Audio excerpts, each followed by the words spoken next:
Kegelapan KPK nggak sekali dua kali. Ya memang dekat.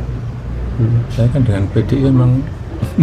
Tapi apa? Serangan bertubi-tubi kepada keluarga Jokowi pasca Sekjen PDIP Hasto Kristianto ditetapkan sebagai tersangka KPK semakin meruncing.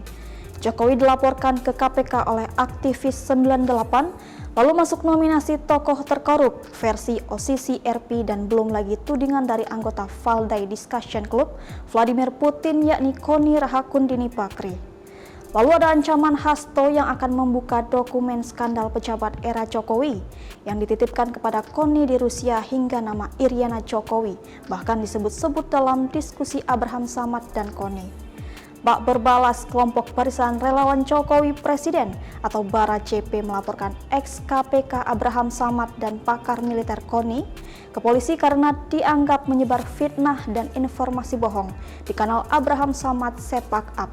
Kami membuat laporan ke Bareskrim Polri karena video itu diduga menyebarkan framing buruk terhadap mantan Presiden Joko Widodo, kata Sekjen Bara JP Rally Reagan Senin 6 Januari 2025 lalu.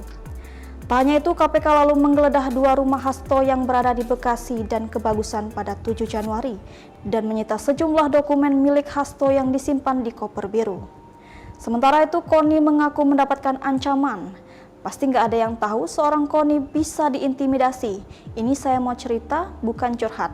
Saya sudah di-warning jangan ganggu Gibran, ujarnya. Terkait isi koper, Ketua DPP PDIP Bidang Reformasi Sistem Hukum Nasional, Roni Talapesi menganggap KPK sudah berlebihan. Kami tidak mengetahui apakah itu ada isinya atau kosong, karena sangat tidak logis menyimpan satu buku catatan kecil dan satu USB di satu koper besar. Klien kami juga tidak pernah merasa memiliki atau menggunakan USB, jelasnya.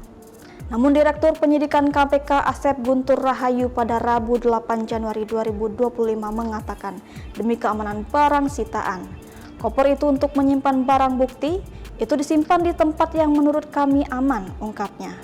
Sementara Presiden Jokowi yang dilaporkan aktivis 98 ke KPK hanya tersenyum dan tidak masalah karena sering terjadi dan mengizinkan KPK mengecek hartanya.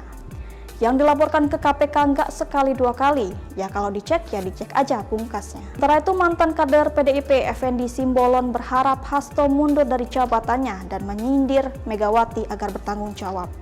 Harus mengundurkan diri sebagai bentuk pertanggungjawaban. Ini masalah serius, masalah hukum, kata Effendi.